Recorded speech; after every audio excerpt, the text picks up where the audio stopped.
அனைவருக்கும் வணக்கம். பாகற்காய் வறுவல் செய்வது எப்படி பார்க்கலாம் வாங்க. நான் நாட்டு பாவக்காய் எடுத்துக்கிட்டேன், குட்டி குட்டி பாவக்காய். கடாயில் தேவையான அளவுக்கு எண்ணெய் ஊற்றிக்கலாம். எண்ணெய் சூடான பிறகு கடுகு, அரை ஸ்பூன் அளவுக்கு உளுத்தம்பருப்பு, கட் பண்ணி எடுத்து வச்ச பாகற்காய் சேர்த்துக்கலாம். தேவையான அளவுக்கு உப்பு, மஞ்சத்தூள் சேர்த்துக்கிடலாம். தேவையான அளவுக்கு கருவேப்பிலை சேர்த்துட்டு பாகற்காயை எண்ணெயில் நல்லா வதக்கி விட்டுடலாங்க. ஒரு 1/4 ஹவருக்கு மேலே நல்லா வதங்கி வரணும். அப்போ தான் அந்த கசப்பு தன்மையெல்லாம் போகும். அதேமாரி நல்லா வெந்து வரணும்.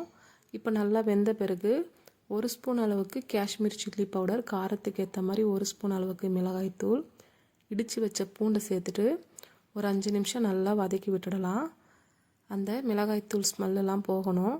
பாருங்கள், சுவையான பாகற்காய் ரெடி ஆகிடுச்சு. இது உடம்புக்கு ரொம்ப நல்லதுங்க. பிடிச்சிருந்தா சப்ஸ்கிரைப் பண்ணுங்கள், லைக் பண்ணுங்கள்.